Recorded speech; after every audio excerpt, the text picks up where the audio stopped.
April 28, 1942. 2:17 a.m. The English Channel, 12 miles off St. Nazaire. Lieutenant Commander Robert Ryder gripped the wheel of HMS Campbelltown as searchlights swept across the black water. Behind him, 16 wooden motor launches, boats the Kriegsmarine called fishing toys, followed in formation.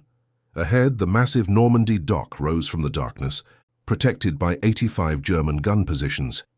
Inside Campbelltown's hull, 4 tons of explosives sat on delayed fuses. The Royal Navy had given Ryder's flotilla a 30% survival probability. Ryder had told his men it was closer to 10%. The German spotters on the harbour wall counted the approaching vessels and laughed. These were coastal patrol boats. Pleasure craft with machine guns bolted to their decks. One Kriegsmarine officer would later write in his diary, "They sent their weekend navy to attack the Atlantic Wall." Before we continue with Robert Ryder's incredible story, we need your help to keep these forgotten heroes alive. If you're already hooked by what you're hearing, hit that like button right now. It tells YouTube to share this with more people who care about real history. Subscribe to this channel so you never miss another story of courage and innovation from World War II. And here's something we love. Drop a comment below and tell us where you're watching from. Your country, your city. We have viewers from Buenos Aires to Berlin, from Manila to Montreal. Are you a veteran? Did your grandfather serve? Do you have a connection to this war? We want to hear from you. Now back to the English Channel, April 28, 1942, where Robert Ryder was about to prove that size means nothing when you're already willing to die. Robert Ryder was 34 years old when he volunteered for what the Admiralty internally called Operation Chariot. He'd grown up in Grantham, Lincolnshire, the son of a postal clerk who'd lost his savings in the Great Depression. Ryder joined the Navy at 17 because it promised 3 meals daily and a bunk that didn't leak. By 1940, he commanded coastal forces, the maritime equivalent of driving a delivery truck, while your friends flew Spitfires. Coastal forces, that's what the Royal Navy called them. Everyone else called them the little ships, motor torpedo boats, motor gunboats, motor launches, vessels between 70 and 115 feet long, built from plywood and held together with marine glue. Their armor was half-inch oak planking. A single 20mm shell could punch through both sides and exit into the sea. They topped out at 28 knots in calm water. In combat conditions, with a full fuel load and nervous crews, maybe 23. The Kriegsmarine, by contrast, operated destroyers displacing 400 tons. Their coastal batteries could hurl 200 mm shells 6 miles with precision. Their harbour defences at St. Nazaire included the heaviest concentration of anti-aircraft guns outside Berlin. Between January and March 1942, the Royal Navy had sent 3 conventional raiding forces against occupied French ports. All 3 missions failed. Casualty rate, 64%. Ships lost, 11. None returned with their objectives completed. The problem wasn't British courage. It wasn't German competence. The problem was physics. You cannot sail a destroyer into a harbour protected by coastal guns without being obliterated. You cannot land commandos from cruisers when the entire waterfront is covered by interlocking machine gun fire. You cannot conduct a surprise assault when your approach is visible from 15 miles away. On February 19, 1942, Ryder lost his closest friend in the service, Lieutenant Thomas Boyd, 28 years old, from Plymouth. Boyd and Ryder had met during officer training in 1937. They'd promised each other that after the war, they'd buy a fishing boat together and run charter tours off Cornwall. "Tourist fishing," Boyd called it. "We'll be absolutely terrible at it and absolutely rich." They shook hands on it the night before Boyd's mission to Boulogne. Boyd took Motor Launch 447 into Boulogne Harbour on a routine patrol sweep. German 80mm guns opened fire at 800 meters. The third shell hit ML447's fuel tanks. The boat didn't sink, it vaporized. The German after-action report noted that debris was found scattered across a 200-meter radius. One of the recovered pieces was Boyd's cap, with his name still stitched inside. Ryder stood at the Plymouth dock when they brought back the 4 motor launches that survived. 6 had gone out. 4 returned. None had accomplished their mission. The briefing officer explained that the Germans had installed new searchlights, new ranging equipment, new coordination protocols between harbor defenses and the Luftwaffe. Ryder didn't say anything. He walked back to his quarters, sat on his bunk and stared at the wall for 3 hours. That night he wrote a single sentence in his personal log. They're using the wrong boats for the wrong reasons. The Admiralty's doctrine for coastal operations was straightforward. Motor launches provided fast transport and fire support for commando raids. They approached under darkness, stayed at maximum range from shore batteries, delivered their troops, and withdrew before enemy response could coordinate. Speed and stealth. Classic naval hit and run, except it wasn't working. German harbor defenses had evolved faster than British tactics. By early 1942, every major port along the occupied coast had acoustic detection systems that could hear boat engines from 8 miles away. They had radar installations that provided bearing and range data with 4-degree accuracy. They had telephonic networks connecting every gun position to central fire control. The moment a British flotilla entered coastal waters, every German gun in the harbor knew exactly where to aim. The math was brutal. A motor launch, traveling at 20 knots, took 17 minutes to cross from the 12-mile international waterline to the harbor entrance. German coastal batteries achieved firing solutions in under 2 minutes. That gave them 15 minutes of unrestricted firing. At that range, with that much time, a trained German gun crew achieved a 38% hit probability against moving targets. 38%. You send 10 boats, 4 don't come back. You send 6 boats, 2 die screaming. Between December 1941 and March 1942, Coastal Forces Command lost 43 motor launches in raids against occupied ports. That represented 31% of Britain's entire coastal warfare fleet. Casualty rates among crews exceeded 40%. The Admiralty began having difficulty finding volunteers. Some units reported morale problems. One motor launch commander wrote in his diary, "The men are not cowards. They simply understand arithmetic." In March 1942, British intelligence confirmed that the German battleship Tirpitz was preparing to operate from the massive dry dock at Saint-Nazaire. The Normandy dock was the only facility on the Atlantic coast large enough to service Tirpitz. If the Tirpitz gained access to Atlantic shipping lanes, with Saint-Nazaire as a forward base, the strategic balance of the entire naval war would shift. Churchill himself declared Saint-Nazaire's destruction a matter of national survival. The Admiralty had a problem. Every conventional assault plan produced casualty projections exceeding 80%.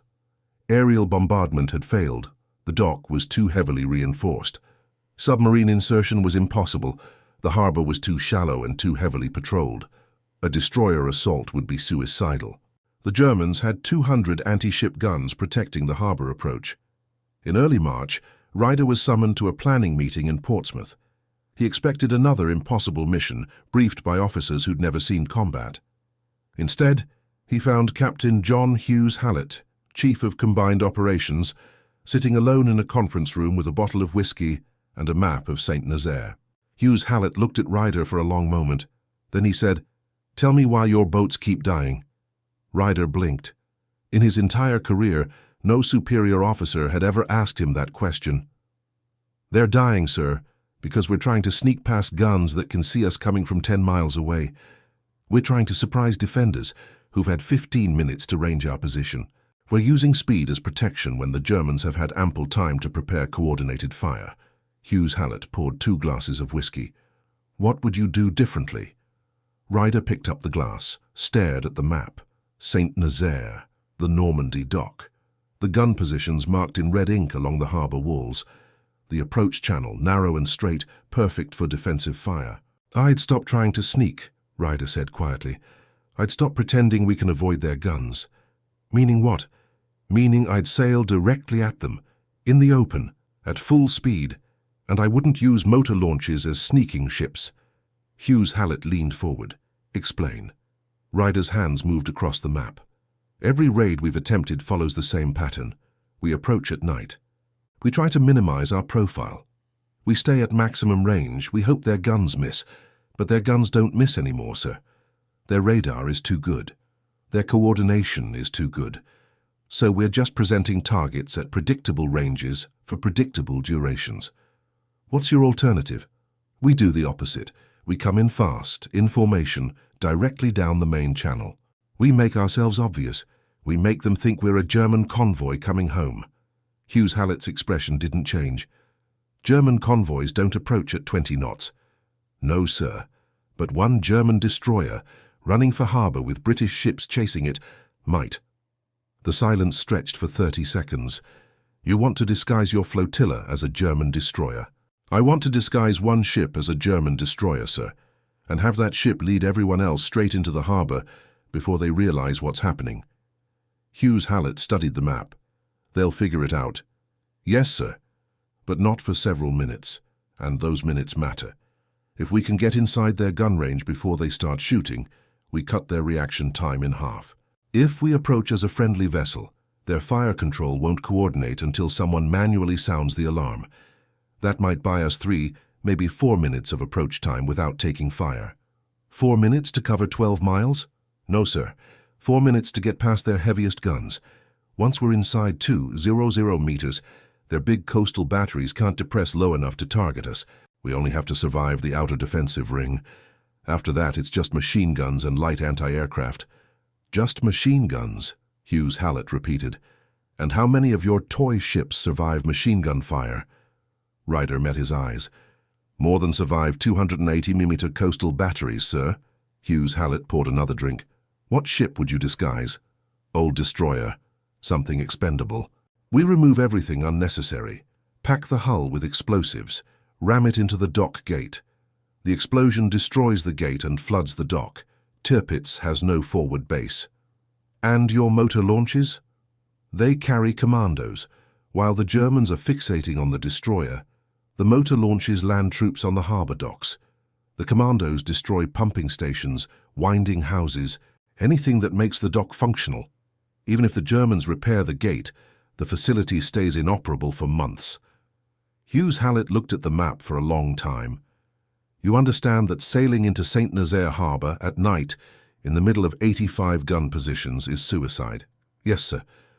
You understand that the Admiralty will never officially approve a plan with projected casualties this high? Yes, sir. You understand that if this fails, every man under your command dies, and Churchill will deny the operation ever existed? Yes, sir.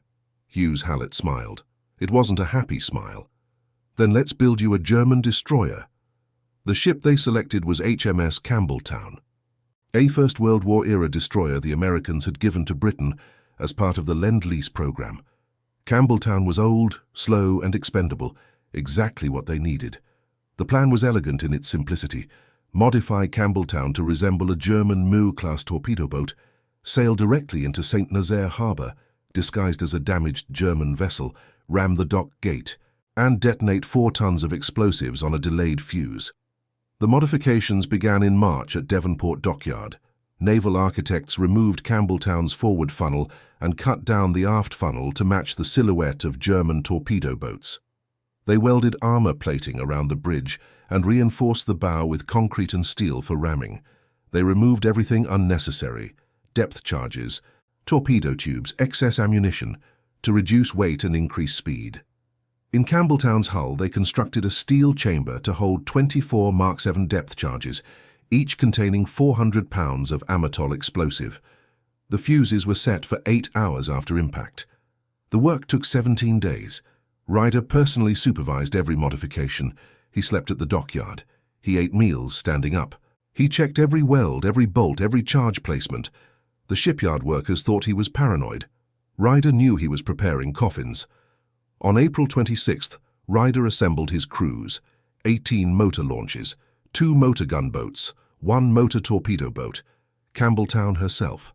Total force 611 men, 268 Royal Navy sailors, 343 Army commandos. Ryder didn't lie to them. Most of us will die, he said. The plan requires us to sail into defended waters and remain there under fire for over an hour. The Germans will shoot at us with everything they have. Our boats are made of wood. Their guns fire steel. Nobody left. 3 sailors volunteered to switch on to Campbelltown, despite knowing the ship would explode. The technical preparation was meticulous. Campbelltown's guns were positioned to maximize fields of fire during the approach. The motor launches were loaded with extra ammunition. They'd need to suppress dozens of German positions simultaneously. Each boat received detailed harbor maps with every known gun position marked. Each commander memorized approach bearings, docking positions, and withdrawal routes. The commandos were divided into assault groups, each with a specific target: pumping station, winding house, power plant, fuel depot. They carried 40 pounds of explosive charges each. They carried toggle ropes for scaling walls. They carried entrenching tools for close combat, because in narrow harbor streets bayonets worked better than rifles. On April 27th at 14:00, the flotilla departed Falmouth. They sailed in formation, Campbelltown leading, motor launches in 2 columns behind. To any observer, they looked like a standard convoy. The sea was calm. The sky was clear. Ryder stood on Campbelltown's bridge and watched the coast of England disappear behind them. Beside him, Sub-Lieutenant Mark Beatty, Campbelltown's designated ramming officer, checked his watch. "Do you think they'll actually believe we're German?" Ryder looked at their modified silhouette, the cut-down funnels, the welded armor plating. "They'll believe it for exactly as long as we need them to." "How long is that?" "Long enough to get close enough that it doesn't matter anymore." The crossing took 12 hours. They maintained strict radio silence. They flew no flags. They showed no lights. At midnight, they were 70 miles off St. Nazaire. At 01:00, they were 40 miles out. At 01:30, they entered the Loire estuary. The German acoustic detection stations picked them up at 01:42. The flotilla was still 8 miles from St. Nazaire when the first radio challenge came through. Unidentified vessels approaching harbor, state identification and purpose. Ryder had prepared for this. Aboard Campbelltown, leading signalman Pike raised a German signal lamp and transmitted a pre-prepared message in German. "Damaged vessels proceeding to harbor. Request permission to enter." The German harbor master responded, "Identify your vessels." Pike sent, "Torpedo boats damaged by Royal Navy engagement, returning to base." There was a pause. Then, "You are not transmitting correct identification codes." Pike sent, "Radio damaged in combat, proceeding to harbor." Another pause, longer this time. The flotilla was now 6 miles from the harbor entrance. Ryder could see the searchlights sweeping the water ahead, the massive concrete U-boat pens rising like bunkers from the shoreline. The Normandy dock, the largest dry dock in the world, its gates closed against the sea, 5 miles out. The German harbor master sent another challenge: "Stop your engines, heave to for inspection."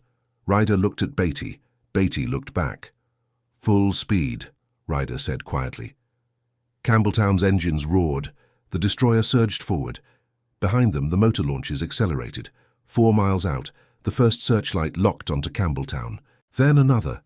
Then 6 more. 3 miles out. The German guns opened fire.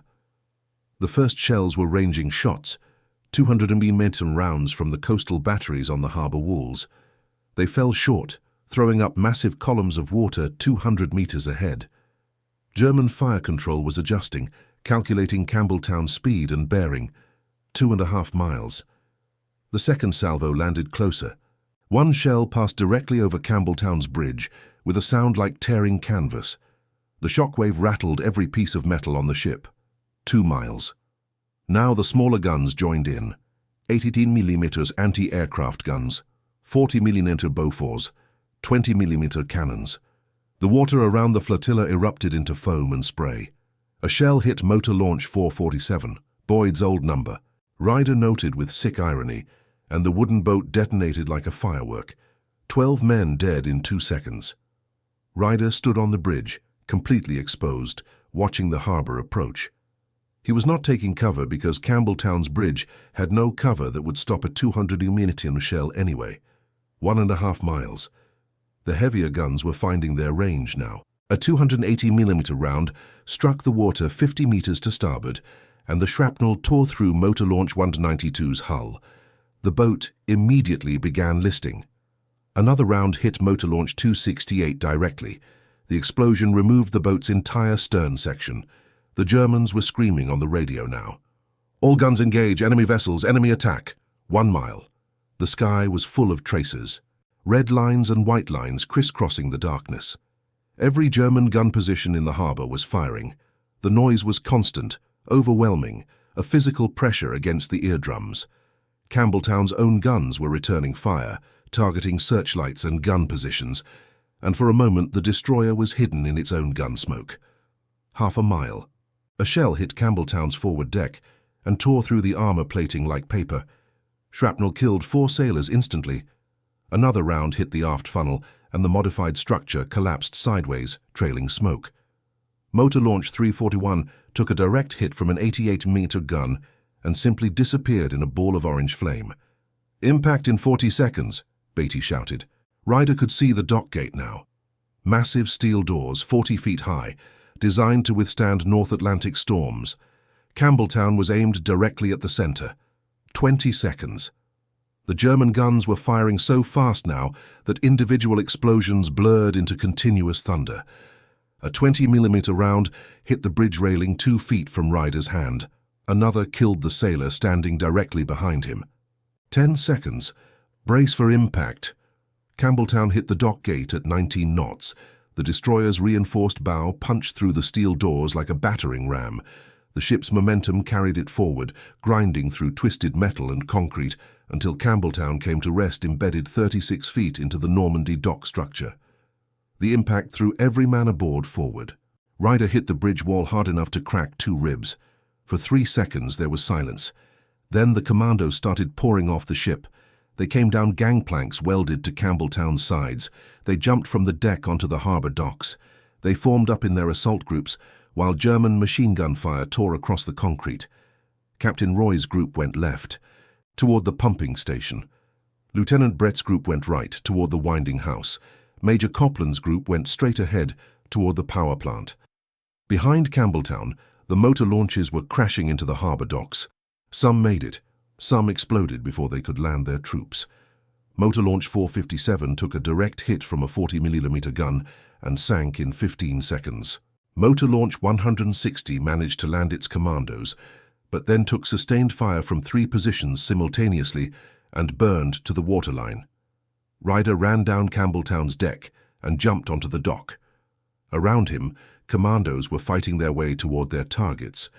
The Germans were everywhere, in the bunkers, in the streets, on the rooftops. Tracer fire crossed the harbour like searchlight beams. Someone threw a grenade that landed 3 meters from Ryder, and he dove behind a concrete barrier just before it detonated. The assault lasted 1 hour and 17 minutes. Captain Roy's team destroyed the pumping station by placing 800 pounds of explosives in the machinery room and bringing down the entire building. Lieutenant Brett's team wrecked the winding house mechanisms, the machinery that opened and closed the dock gates. Major Copland's team set fire to the fuel depot and destroyed the harbour's power substation. And all the while the Germans kept shooting. Motor Launch 306 attempted to evacuate wounded commandos and took fire from 5 different positions. The boat's commander, Lieutenant Henderson, was hit 4 times but stayed at the wheel long enough to get his vessel clear of the harbour. He died 10 minutes later in the English Channel. Motor Launch 270 lingered too long, trying to recover men trapped on the harbour wall. A German 88mm gun scored a direct hit on the boat's fuel tanks. The explosion was so violent that it shattered windows in buildings 300 meters away. By 04 EU0, the surviving motor launches were withdrawing. Of the 18 that entered the harbour, 5 made it back to England. 13 were destroyed or abandoned. 344 men had gone into Saint-Nazaire. 214 would eventually return home. 130 died in the harbour. Ryder himself was captured attempting to escape in Motor Launch 160. He spent the rest of the war in a German POW camp. But Campbelltown was still sitting in the dock gate, with 4 tons of explosives in her hull, and fuses set for 8 hours after impact. The Germans discovered the ship at first light. Kriegsmarine engineers boarded her, searching for booby traps. They found the steel chamber in the bow. They found the depth charges. They sent for bomb disposal experts from Brest. At 10:35 a.m. on April 28th, approximately 100 German officers and engineers were gathered on and around Campbelltown, attempting to defuse the charges. At 10:35 and 40 seconds, the fuses detonated. The explosion lifted Campbelltown 15 feet into the air. The fireball was visible from ships 20 miles at sea. The blast wave shattered every window in Saint-Nazaire. The dock gate, the pump houses, the winding mechanisms, the surrounding buildings, everything within 400 meters was obliterated. The explosion killed approximately 360 German personnel. It destroyed the Normandy dock so completely that it remained inoperable for the remainder of the war. The Tirpitz never gained access to the Atlantic. Some historians argue that the destruction of Saint-Nazaire altered the strategic balance of the entire Battle of the Atlantic. The official German report, filed 3 days later, included this sentence: "The enemy employed novel tactics, utilizing high-speed small craft in massed formation, supported by explosive-laden suicide vessel. Defensive preparations were inadequate against this type of assault." In London, the Admiralty's response was more measured. They had lost 13 motor launches. They had suffered 40% casualties. Operation Chariot had technically succeeded, but at a cost that made future similar operations problematic. Ryder was not mentioned in the initial reports. Credit for planning the operation went to Combined Operations Headquarters. The innovation of using a disguised destroyer as a guided missile, that idea disappeared into classified files. The tactical success of small craft operating in massed formation against heavy defenses was noted, but not emphasized. 5 Victoria Crosses were awarded for Operation Chariot, more than any other single raid of World War II. Ryder received one in 1942, announced while he was still in a German POW camp. He learned about it from a guard who found the news amusing. "Your country gives you a medal while you sit in our prison." The other innovation from Saint-Nazaire, the concept of using small, fast boats in direct assault against heavily defended positions, took longer to gain acceptance. For 6 months after the raid, Coastal Forces Command continued operating under pre-war doctrine. Motor launches were still used primarily for patrol and transport. The idea that wooden boats could deliberately sail into defended harbors and survive long enough to matter seemed too reckless, but word spreads among sailors. By late 1942, motor launch commanders across coastal forces were quietly studying the Saint-Nazaire approach patterns. They noted that 13 boats had been lost, but 5 had successfully penetrated the most heavily defended harbor in France, landed their troops, and withdrawn under fire. That was a 28% success rate. Against Saint-Nazaire's defenses, 28% survival was extraordinary. The Germans noticed too. After April 1942, Kriegsmarine harbor defense protocols changed throughout occupied Europe. New regulations required all approaching vessels to stop for inspection at least 10 miles offshore.